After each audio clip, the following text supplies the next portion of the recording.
And away we go. Welcome back to the pickup meeting. Another episode with your favorite co-hosts, Kevin Thomas and Brody Shears. Here we are. Here we are. You can feel the vibe, right? Like we're here. It's the end of the year. We're on that final push to get us to 2026. You can kind of start to feel that. You can feel it, no doubt. We got our first big cold spell. Sunday it was it felt like negative, but it was 10 wind chill in my location, and I'm like, I'm not ready for that cold, Kevin. I'm not ready for it. I'd much rather be 110 degree heat index than in the negative wind chills. Like, that's just me. I think I'm the opposite, and I will say, having lived in Illinois, I don't miss what you're talking about. And that's not to say it doesn't get cold in Arkansas. I think when I sold my house in Illinois, I had a beautiful shovel, man. It was great. Shoveling the snow, doing what you needed to do. Who am I kidding? Like, I paid my kid to go shovel the snow. Yeah, you did. I did. But we were moving to Arkansas. I was like, I'm not bringing this. The new people can have this in the house. And then, like, within a week of moving in, it was like snows everywhere. Every year it snows here, and I have no shovel. And I'm not going to buy one either.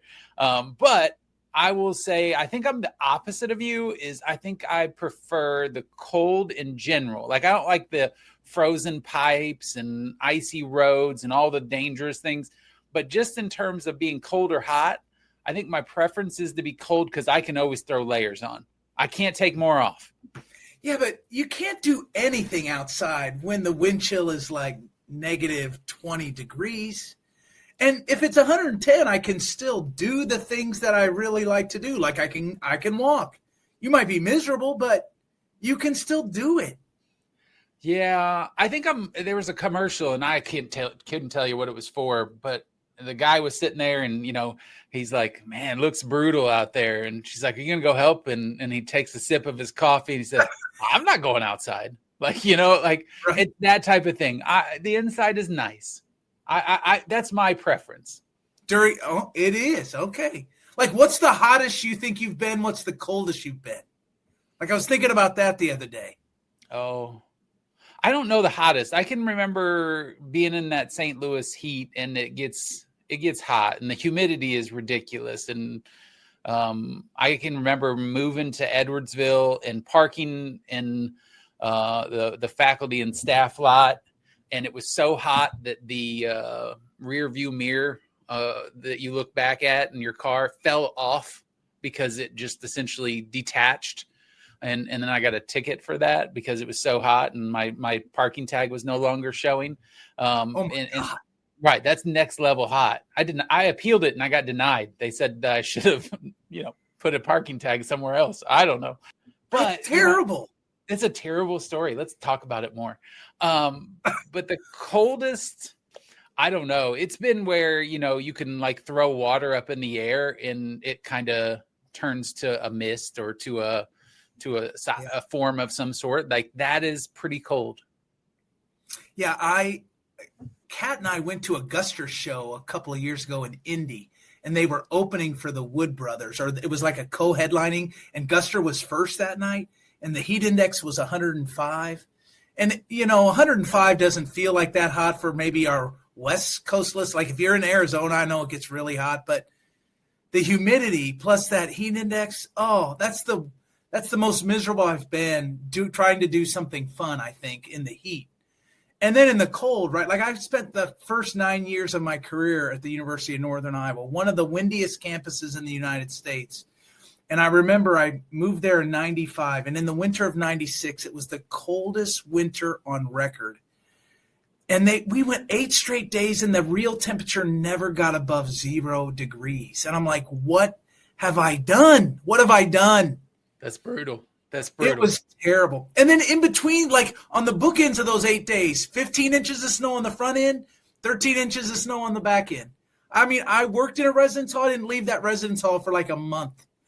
I will say I laughed, right? Because we were talking about topics for today, and I kind of laughed because you said, I think we should talk about hot and cold. And I'm like, oh, Lordy, right? Like our podcast has hit the point we have nothing else to talk about.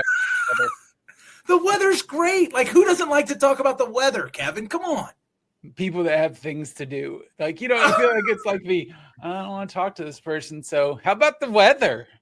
Yeah, don't act like you don't check the Weather Channel app every morning to see what it's going to look like. Oh, I don't do that. Is that what happens when you get, a little older? When you're AARP eligible, it is. Yeah, I don't do that. I rely on the folks at Good Morning America. They tell me all that. I used to. Oh, go ahead. I'm sorry. Yeah. So, let's move past the weather. Yeah, let's do it. Okay. I have this question, and I don't know the answer to it. I think I do, but what's your December personality, right? Like, are you somebody that gets into the mood of the season early, like in November, or are you one of these people that hold out, or do you decorate, or, now that you're living away from the kids a little bit, is it different? Do you travel a lot? Like, what's the December personality for Brody Broshears? Well, I definitely don't start thinking about Christmas till after Thanksgiving because I love a great Thanksgiving meal for sure. So I'm kind of locked in on that. I know you and I differ on that. We've had that conversation. But in terms of decorating, like my wife and I think are our own worst enemies. I don't think we even put a tree up last year, but that's sacrilege, really. Yeah. I mean, but we did not pull much of the Christmas stuff out. We were traveling a lot, going back and forth to Evansville. My kids make fun of me because I've never really put lights out on the outside of the house.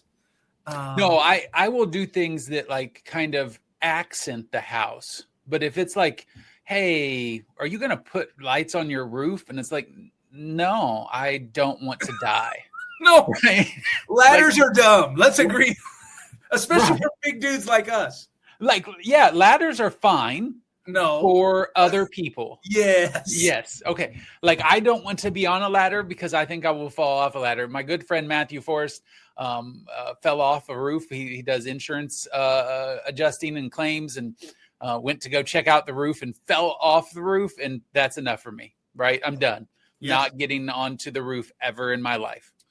Yeah. When I think of ladders, I only think of bad things. That's 100% true. Now, I will say in my household, we are early. And when I say early, November 1.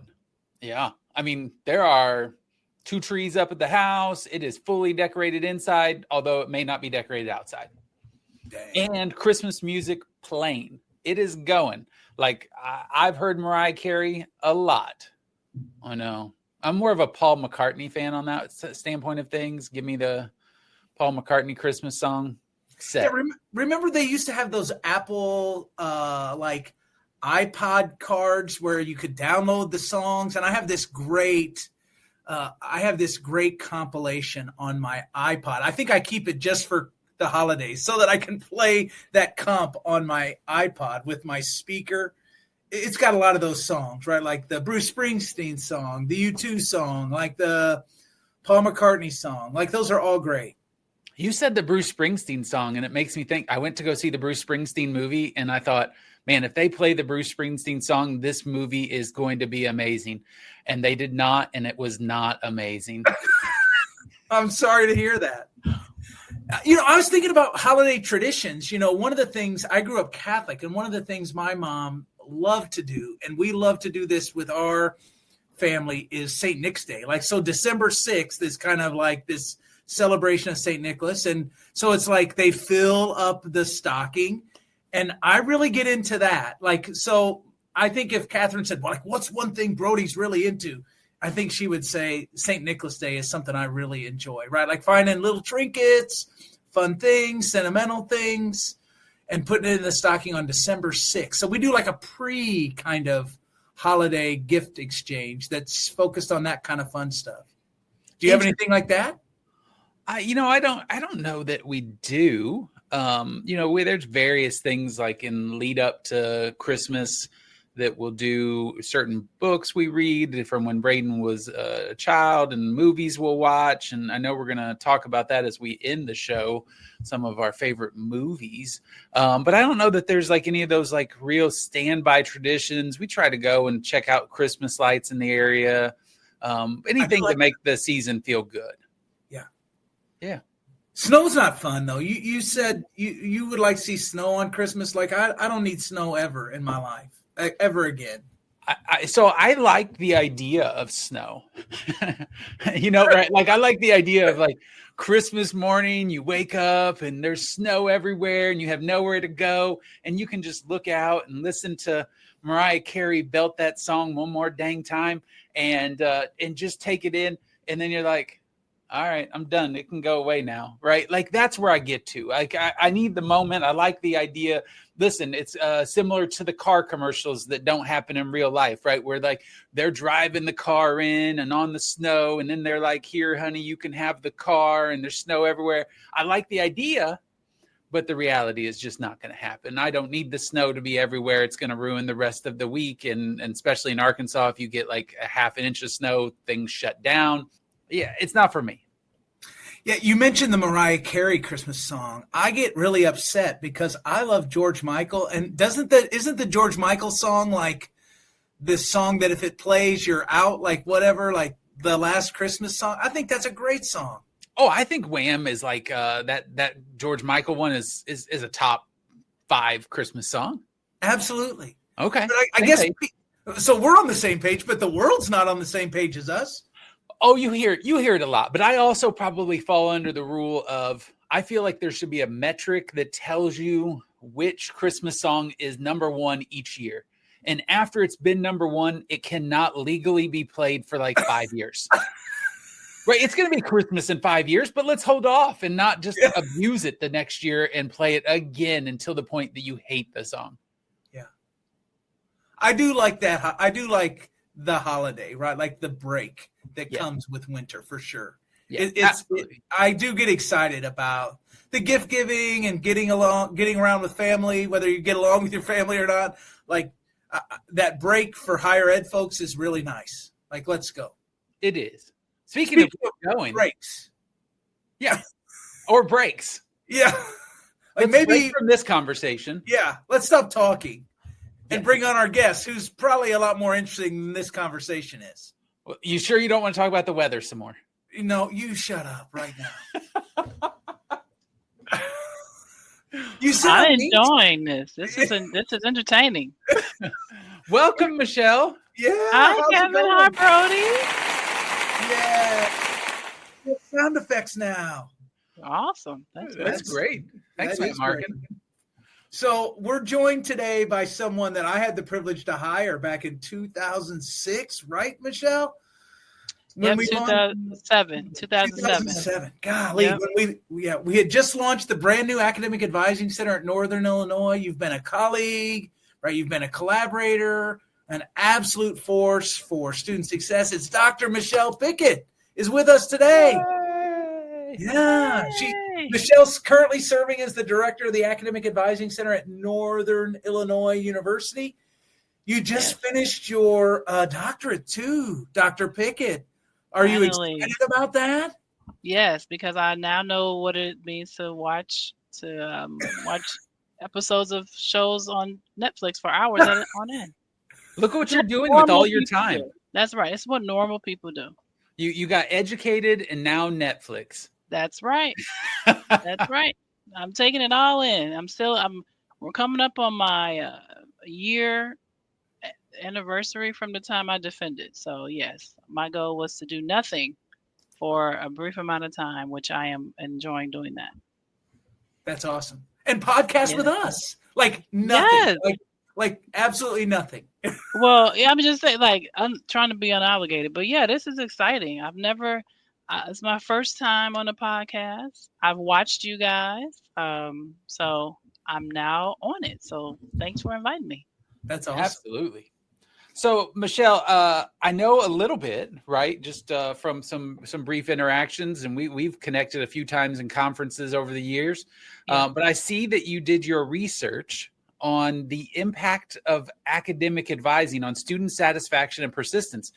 Anytime you come to the end of a time frame here, right, in the semester, the people start to get to, well, how are students retaining? How are they doing? What's going on? Like, simple way, right? Like, I can't read your entire dissertation and all of your research and all the things you've done. Like, what'd you learn? Well, I mean, the satisfaction piece is really that advisor-student relationship. That's key, and it's really focusing on the advisor being supportive of that student. You know, my research was on first-year students, and so we talked about developmental advising versus prescriptive advising, and developmental advising definitely showed an increase in satisfaction for students. And then the persistence thing, and you know, my research was kind of done coming out of COVID, so it wasn't necessarily the best time for it. But the persistence piece is a little bit different because it's talking about the student being able to perform in their courses, right? And so part of what came out from that is looking at the adjustment from the high school to college experience in the classroom, and looking at how advisors can support students having really good academic behaviors to be successful in the classroom. And so again, the time frame that I did it was during COVID, but that was something that came out in terms of helping the training of advisors and thinking about that learning experience, going from the high school classroom to the college classroom, the demand on their time for their learning, because it's so structured in the K through 12 system, and college is like, hey, whatever works for you. And they're like, right. I don't know what works for me yet.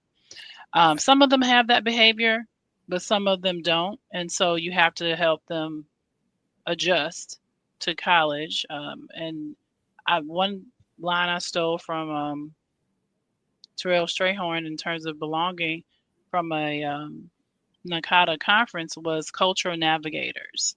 Yeah. Academic advisors are absolutely cultural navigators, and I really hold true to that and believe that. And so for the academic piece of it, advisors can help students understand how to navigate this new environment that students are in. That's an all-time great NACADA talk. I love that talk was the same year as Charlie's talk. Like, that's crazy. That Minneapolis conference, right? Like, I go back to those two presentations often. Yeah. And his talk was amazing. So, like, speaking about kind of thinking about your dissertation, you know, you started kind of as a frontline advisor. Yep. And now you're providing university-wide advising leadership. What parts of that journey has most shaped your philosophy about student success? Well, I mean, you know, I was just talking about this a little bit earlier. My approach as an academic advisor was really to get to understand the student and what they need, and to help craft a plan for their success. And part of that required me to get to know them as best I could within the time frame that I was working with them. And so that helped me understand who the student is and how we can say, okay, this is where we are, and help you figure out a plan. And I think that translates into my work as a advising leader, because I'm trying to figure out what is it that our students collectively need in this environment of the university, and how do we bring those resources together? Sometimes it's easy to bring those resources together, and sometimes it takes a little more work, conversations, some challenges, have to deal with some barriers. But at the end of the day, it's still student focused. It's still looking at what is the best path for success, and then trying to figure out how to work that plan. And so that's what keeps me motivated, because I think about myself as a student. You know, someone, I'm like, I will hope someone is advocating for me right. in these big, tall buildings. And so that's what keeps me focused. And then, you know, it's funny because sometimes you're doing the work that you do and you just, you know, you go home, have a dinner and go to sleep.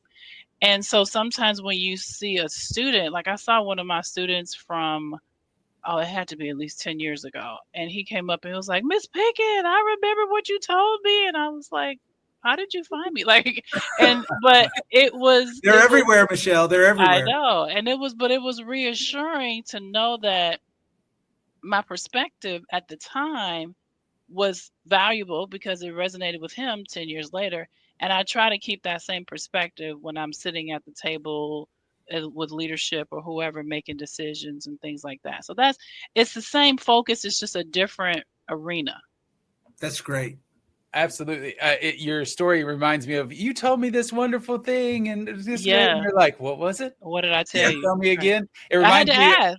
Right. I had the same thing. We presented at the Administrators Institute, and the next week I got a phone call from Ashley Thomas, and she says, Kevin, you remember that thing you said? I'd like to put it in my dissertation. I'm like, what was the thing I said? Yeah. Like listen. Capture it when I say it, because I don't remember sometimes after. Yep. Right. Tell me again. You mentioned about doing the resources and building the team and serving as an administrator. How do you cultivate trust, belonging, and a sense of shared purpose among your staff? Because I think that our audience, whether they have a staff or whether they are part of a team, those things are real in our roles and often set aside, right? Like we get the purpose of where we're going, but when you talk about trust and belonging, there's not like a guide that we just hand out to leaders to do those things. No, it's not. There's some things that degrees and classes would teach you, and then some things life will just teach you. Personally, again, I try to get to know people. I don't have to know everything, your favorite color, but I mean, just to understand who you are and understand some of the things that are important to you. And then that dialogue and that interpersonal communication helps, I think, to build trust individually. And then what I'm learning more still now is the transparency. And for me, explaining the why I find is very important for folks to understand and build trust. Because there are times when some things, the answer is just no. Like I can't, there's things we can't do. Yeah. But the understanding the why, I think, helps folks to be comfortable with that. They may not agree with it, but they may learn to be more comfortable. So I think it just requires a certain level of authenticity that is important. And so again, when lifes, and life is life, and for a lot of people right now, trying to also look at, we're focusing on you as a person. So one of the things we recently talked about with our staff is like helping the helper. And thinking about, what's going on. Everyone has different things happening in their lives. So how can we focus on like some well-being related things for you? And again, to me, that's an authentic thing because I've had my own life experiences that someone just understanding who I am at this moment was very important. And so I try to do that with my team. And then taking their feedback and asking authentically and genuinely asking what they think, and then being able to see how we can incorporate some of those ideas into what we do. So that way they have some additional connection and ownership in the work that we do. Because my staff went from 4 to 20 over the past like about 3 years. And so that even stretched my ability or skills in leadership and supervision because it's new territory for me. And I hope, I think I'm doing okay. I'm sure you are. Well, you mentioned some things that I think are interesting too. One is, and I don't know that you said it in this way, but it's like a balance of transparency.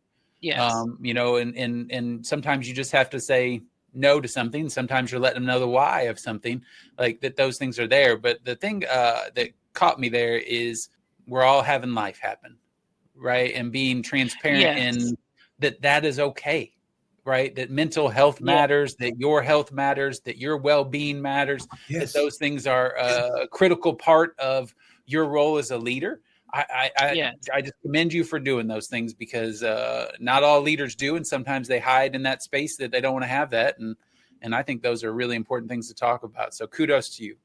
Thank you. The guy that's your co-host also helped me learn some of that too in my role as an advisor in the office, but also his leadership. So, just being able to take from some of that and then, giving that to my staff, because again, I have had so many things occur, and it's like, I just need you all to see me as a person, not as an employee.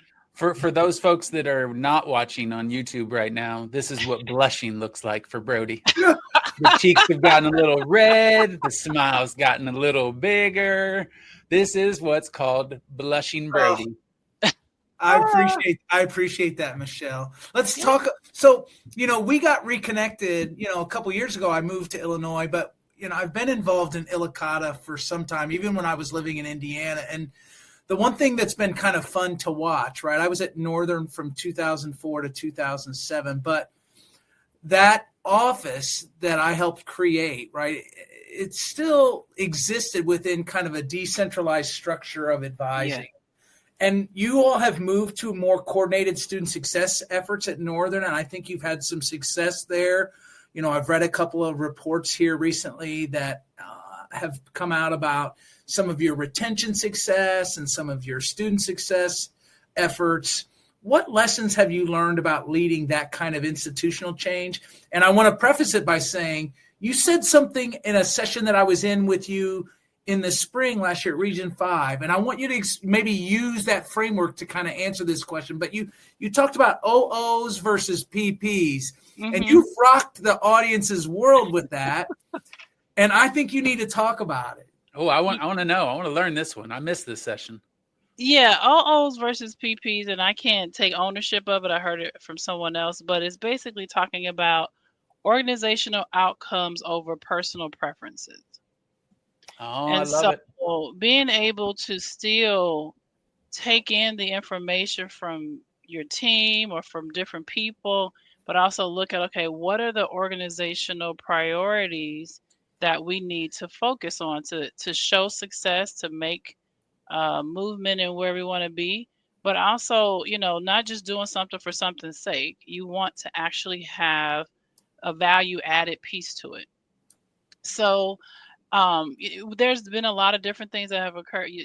Did you all notice that Brody left when I started? I didn't take it personally. I don't take it personally now, but at the time I was wondering. But anyway.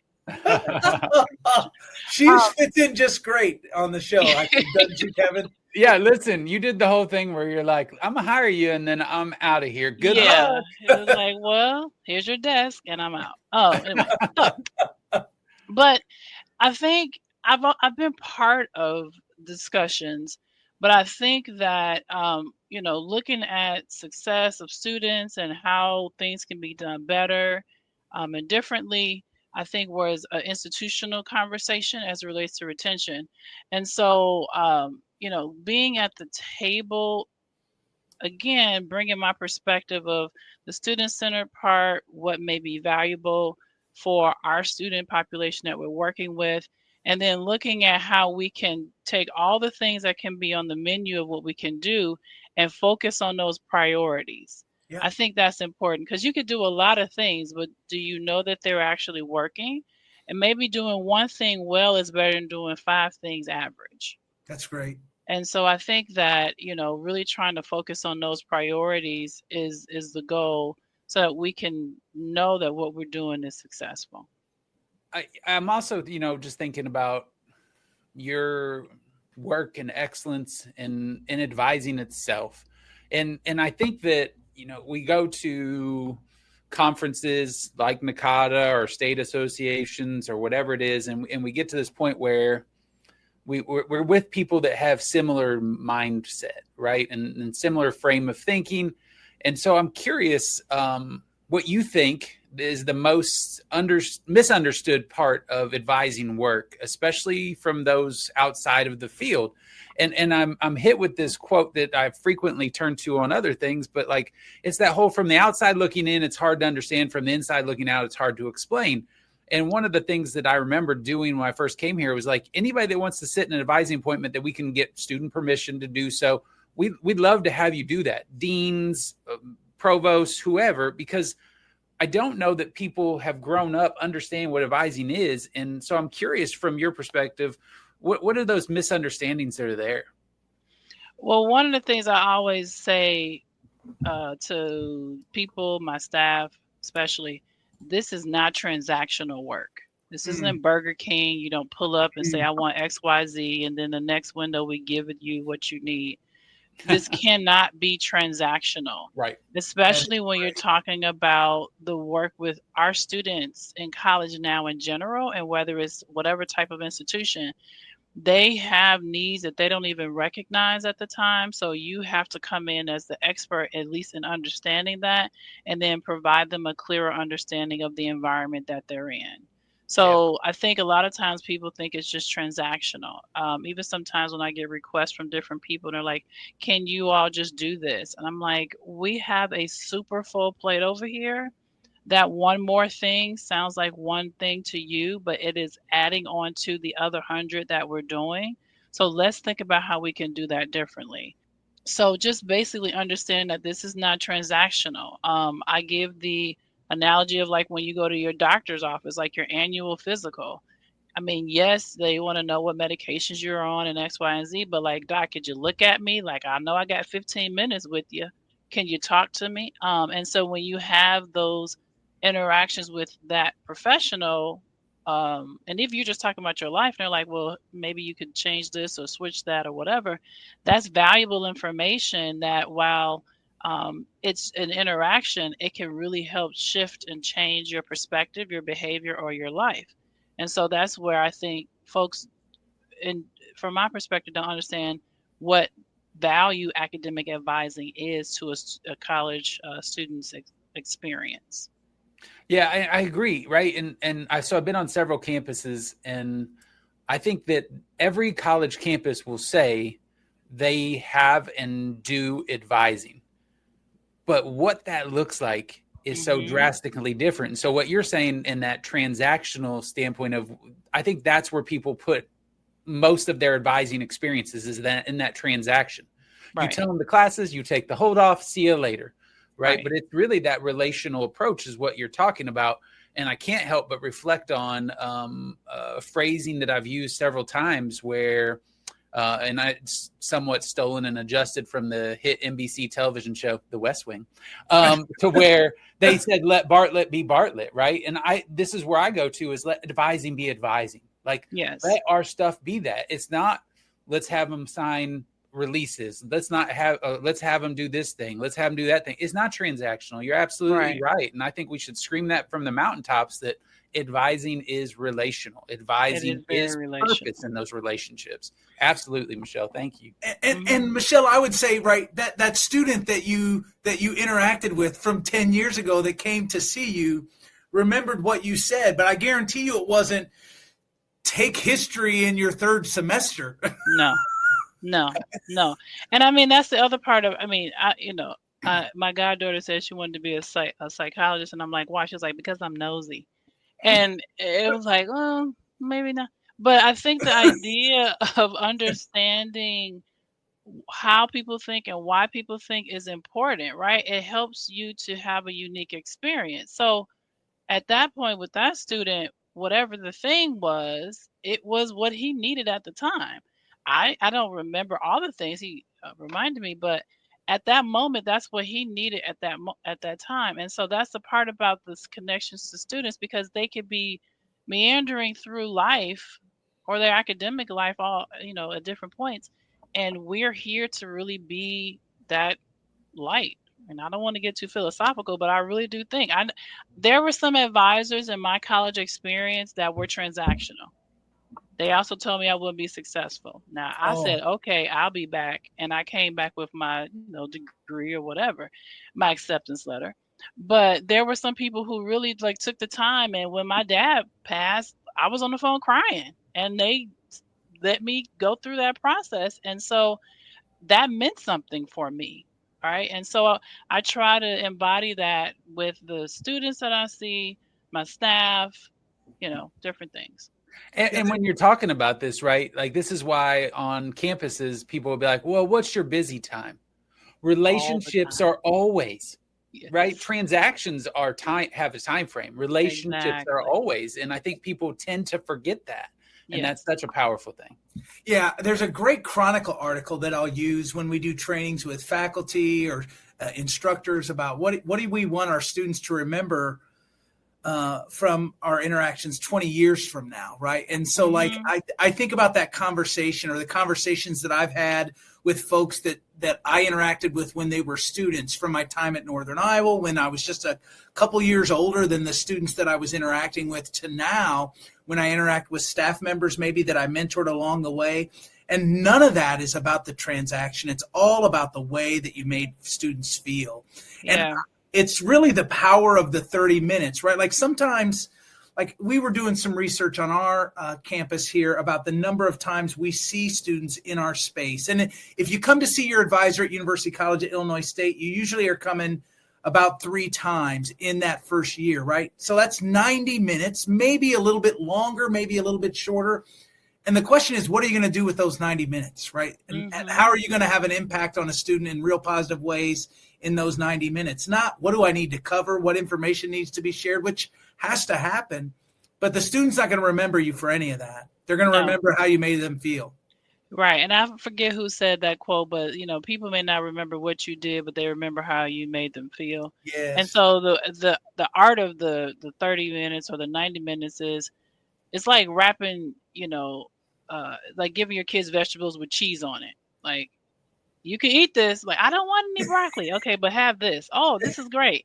You just ate broccoli, right? But we can still get the work done, but we can figure out how to navigate this next conversation or time frame so that you can understand what you need to get from this experience, because you may not come back. I may only have the 30 minutes. Yeah. But yeah, definitely looking at how you can balance the information with the relational piece. 2 things. It doesn't matter how much cheese you put on broccoli. That's nasty. And that's just nasty, right? Like there's nothing around that. The second part of this, and maybe more serious, sorry, Brody, it's just nasty. Like broccoli and cheese is I love broccoli. Disgusting. Listen, I love broccoli. Broccoli, I love it. No, don't cook any of that stuff. That's disgusting. But the more important part is this is a conversation that higher ed should be having as well, right? We talk about people view advising as being transactional, and it's the same conversation about higher ed in general, where people say, well, it's losing value. The degree is not losing value. It's that we're diminishing the experience. Right? Yes. Like what's happening in those timeframes is what should make the degree as valuable as possible. But we're hurrying through so quickly to get degrees, to get done, to this credit counts for this and this credit counts for that. And that's great. But the experience is what sets people up to be great professionals when they move out into those jobs. And we've got to do a better job at that. I agree. Yeah. So, when I was at NIU, it was a very diverse place, right? Yes. And I think NIU has a long tradition of kind of serving diverse student populations, whether it's first gen, transfer. I believe Northern's now an HSI, I think. Is that accurate? Yeah. Yep. What innovations have helped your center maybe adapt to meet those students' evolving needs? I think being aware of what their needs are in general, right? You have your information piece that comes with research, articles, conversations, but again, having those interaction with students, also looking to have a diverse staff that bring a wealth of perspective. I'm proud to say that we have one of the most diverse staffs for advising at NIU. And that's age, that's ethnicity, race, gender, sexual, all the things. And so to me, that helps to reflect the student population that's coming in. And so having those perspectives at the table also help to enrich our perspective. I know that I don't know everything. And so being able to bring those different perspectives in help. And then also making sure that we have good connections and touch points on campus with different areas, whether it is related to our diversity centers, working with folks with our disability resource centers, working with student athletes, all the different entities so that we can understand the diversity. But I think the commonality, though, is really understanding the person, right? I can put all the labels on you that are there, but if I'm talking with you and getting to know you, I understand some unique things about you beyond whatever the group that you're in. But I think that it helps us to have a more welcoming environment because we have it covered in different places. That's great. So I'm giving you a magic wand here. Yes. And I know that we don't have those, but for this scenario, here's your magic wand. If you could redesign one element of higher ed from scratch, this is Michelle's dream scenario of all things. And yes, I am stretching this question to allow you appropriate time to think through an answer of a magic wand scenario. So this could be a policy, a procedure, a mindset that we take to higher ed. What would be that one element of redesign that you would tackle first? So this is something that I've been thinking about lately, and it's about higher ed, but it's also about the parents of the students. Okay. We have FERPA, we have laws we can't talk about, but I find it interesting at this point in time, the anxiety that parents have about college, their students, college experience, and how to help them in terms of them transitioning from the demand that they've had from the K through 12 system to college. Mm. And I wouldn't necessarily have a parent orientation, but something that will help them understand how to best support your new adult, right? I listen to some talk radio type stuff, and I was listening to a doctor radio show at Sirius XM, and it was for child psychology, and two parents called in, and their children were way past child age. One lady said, "My son is 30," and then another one was a father of triplets who were 20. They were in college, and he was trying to understand what they thought the psychologists had thought about how to help their child. And I just was sitting there thinking, like, how many parents? Because again, first gen parents are trying to see how they can support their new adult through this college experience, which they're paying for, right? So that's one thing I would do is think about how we can have an effective parent orientation that will help them understand how to navigate this transition for their child from the point of admission all the way to graduation, because we don't want parents showing up at senior advisors for seniors saying what's going on. We need to foster some independence with your child. So that's one thing. And then the other thing I would say is that transition from college to graduate and going into the world, something that would really help students understand the demand of that, because I think it's still a shock for them. Because when you think about education like a conveyor belt, going from high school to college is pretty much, it feels seamless. But when you get into the quote unquote real world, that is a lot different. Yeah, I love it. I do. And I embrace that thought that the moment you start to envision and realize that parents can be partners and not an inconvenience, you're really looking at a holistic approach to education with the student in front of you. Yeah. And our students from this generation are reporting closer ties to parents, right? They're looking to parents and family members for that support, right?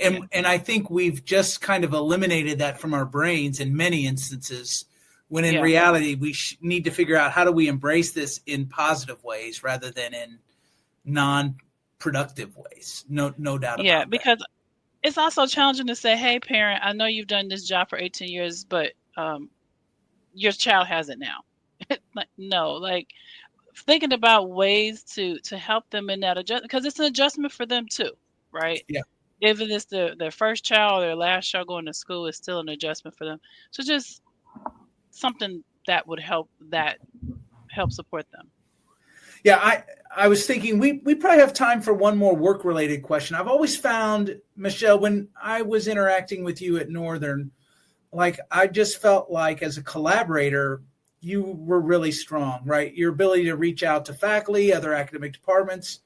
How have you been able to successfully do that? Like, what's in the secret sauce to creating a more seamless student experience across campus partners on your campus?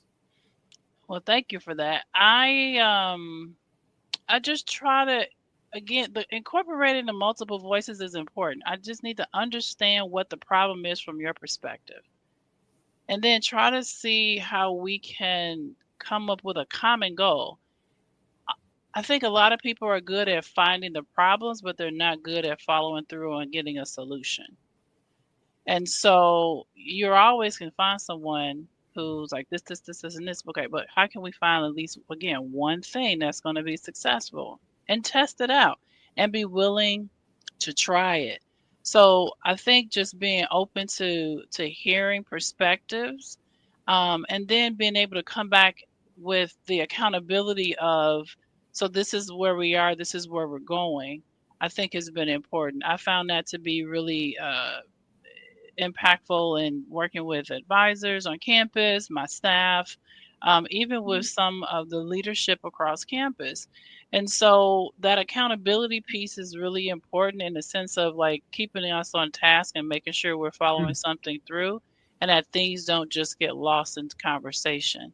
So I mean, and again, I like people. Sometimes, have to have a little conversation in the evening with a glass of wine or the dog. But the idea of getting to understand people and their perspectives and how they think has just been intriguing to me, to be honest with you. And so that's the part where I'm interested in understanding how you understand things. See, I had this conversation with my wife the other day. I said, I really wish the dog could talk back. And now with your wine and talking to the dog, I want to know what Michelle's dog would say back. Oh my. Yeah, he has some looks. And some days he's like, I don't want to hear any, if it's not walk or, I'm Tree. good. Yeah, I'm good. So all right, this is a last question before we move to the lightning round. When you actually have a free weekend, what's your perfect way to recharge? It might be this wine and dog thing again. I don't know. No, he gets at least 2 or 3 times a week. So for me, I have to have one day of nothing. One day of, even the Lord rested on one day. And so I think I deserve to do that. One day of nothing. And then I'm kind of re-energized to go out and do all the things. I would want to spend time with someone close to me, whether it's my family or my friends. And again, that conversation is really helpful and therapeutic. And then it's football season. I do watch a lot of football, but I watch football with the volume off. Oh. I find myself being able to understand it more when they're not talking. And maybe because I talk to people all the time, but who's your team again, Michelle? Who do you root for? I have about 5 because I need to have a backup in case people don't work out, right? So you got. Sounds like Kevin Thomas's approach to football fandom. I like. Oh, that's so mean. It's so good. Man, it's got some a little college and professional. So I got the Huskies. Gotta support the Huskies, right? Yeah, NIU. And then Colorado, because you just want to know what Deion Sanders is going to do, but it doesn't look that great. No, it's been a lot of losing lately. Yeah, a lot of losing. And then the Bears. You got to watch the Bears, which are looking a lot better, I have to say, this year. You got to watch to the end, though. You got to watch to the end with the Bears this season. If the Bears aren't hitting it, then I got to keep, for personal reasons, I got to watch the Colts, know how they're doing in the Indianapolis Colts. And then if all else fails, Kansas City. Oh. So they're probably going to get a win, right? Somebody needs to win that week. So I need to have a winner, preferably 5 winners. Yeah. But at least one. So that I've learned a lot from watching football. Well, you're watching a lot of CBS games. Anytime you can turn Tony Romo off and not listen to him, that's a good idea in my mind. I'm with you, Michelle. I mean, I just because they're doing a lot of conversations and I'm trying to pick up and I'm like, no, I need to focus. So anyway, that's that right now. This football season is that. So that's kind of what I'm doing. If I'm not shopping, I am still a girl. I do a lot of shopping. I love to shop too. Amen. Yeah. Brody, we into the lightning round. We're into the lightning round. Let's do it. Lightning round. That was new. Wow. Yes, I haven't seen that graphic. Oh my God. There's the lightning round graphic. There you go, Dad. So, Michelle, what's your favorite place on the NIU campus? Husky Stadium. Oh, okay. Yeah, Love I have good seats, so makes it feel great to watch the That's game. awesome. Are you a coffee, tea, or something stronger person? Coffee sometimes. Coffee tea is a little bit of a mix with coffee. All right. Wine other times, it sounded like. That's right. If it's a little bit of a rough day, rough week, yeah. What's a song that always lifts your mood, Michelle? Oh, well, it's a couple, but one that just is great for me is why can I remember the title? It's by CC Winans. It's really as I can't remember the title. All right, we will accept you singing it for us now for all to That hear would be later. a no. Oh, That would be a no. Lip sync maybe, not singing it. Okay. Yeah, and then it's a song by Click. It's a song named "Click" by Jay-Z and Kanye West. So a little gospel, a little hip hop. Find something in between. Add it to the playlist, everybody. Add it to the playlist. What's a movie or TV series you can watch endlessly? This Is Us. Oh. Do you know all three of those kids were born on my birthday, June 17, 1980? That's I am one of the big three. No, I'm not. But that was a good show too.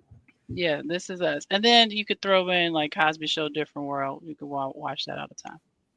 Yeah. I hear they were doing a remake of The Different World, and some of the folks are coming back. Yeah, they're looking to do that. Yep. I am in for that. I loved that show. Is there something still on your bucket list from a travel perspective? Oh, yes. So basically, now that I'm dissertation free, I'm looking to re-engage with some travel. So I've always wanted to go to Greece. Yeah. Don't know how that's going to happen, but that's the thing. But I just want to ideally travel to get to all 50 states and then a couple of overseas places. So yeah. That's maybe a last one for me. Do you have a hidden talent? Some people say I'm funny. Got a good sense of humor. Don't know that I'm a comedian. Other than that, I don't think so. A lot of people say Brody's funny, and I don't agree with that, but I think you are, Michelle. So we'll embrace that hidden talent. Yeah. Kevin was saying before the show today that he thought he lost his funny. I thought that was pretty good. Yeah, thanks. I found it. It was at your expense. Yes. Let's see here. Is there a book that you'd recommend to everyone? Maybe something that you've read for pleasure now that you're done with the doctorate? I don't have anything yet. I'm kind of just re-engaging with a lot of things, so I don't have a book that I can recommend yet. Okay. No, I love it. All right, well, we can't end on that one. So last one, Brody. Okay. Go to comfort food. Oh, something pasta. Chicken parmesan. Oh. Something pasta. With this weather too, you just want to sit down with a warm plate and just enjoy and be in the house with some blankets. So yeah, chicken parm, that's definitely some comfort food. That was great. That's great. Well, Michelle, we had so much fun having you on the show today. Oh, great. Thanks for having awesome. me. It was awesome to catch up with you.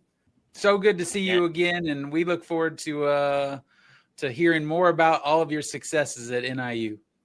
Thank you so much. I appreciate it, guys. Enjoy myself. Yeah. Good to see you. Absolutely. Thanks, Michelle. Thanks. What a great guest. What a great guest. I hadn't been able to catch up with Michelle in quite some time, and I know y'all are connected in a different way, but from your involvement with NIU. But man, she just laid down some knowledge, and we got to talk through some themes that I thought were just fantastic. Yeah, centering that advising relationship in the relational piece, so critical. I know we've talked about that a couple of different times, but it never gets old hearing about those things. And I think the proof is in the way that students come back to you or come back to somebody like Michelle and say, you had such an impact on my life. It's clear she's living those values out, not just as when she was an advisor, but now as an advising leader. She mentioned some of the same kinds of things, right, as it relates to building trust with the staff that you work with, I loved that. Yeah, she was absolutely fantastic. Yeah, it's just great. Hey, we're transitioning. We're finishing up the show here, and we've hit the end of the year. Yeah. And we're in that season. We mentioned this earlier. It's We do. holiday movie time, right? And so I'm curious, do you have a top 3 Christmas holiday movies that are your go-to in the house? I do. And I have kind of a controversial opinion too. I know that you and I differ incredibly on one of your favorites, which I think is dumb. Listen, this one, it's Elf, folks. He hates Elf. Right? There are certain things within the Christmas season should not be allowed. And I listen, I'm gonna put this out here. Exhibit A. Brody said last year they didn't even do a tree, and now he's gonna tell you he hates Elf. And so I would just say Brody hates humanity. Right? That's what I'm gonna say. Is that Brody just can't be with part of humanity any longer. He's out. But all right, let's hear your list, and then also why you hate Elf. My list: Christmas Story. All right, is that number 3 or number 1? Oh, I can't rank them. Okay, I'm ranking. And then I really do love Christmas Vacation. Okay, that's a good one. And then I'm gonna go completely off the rails here. Die Hard is also on my list, and it is a Christmas movie. Come on. Yeah, it is. I think about that a lot. If things are their movies themed at Christmas, and are they actually Christmas movies? But for me, the music is a big factor too, and Die Hard falls into that because they have some good music going on throughout. All right, so I like your list for the most part.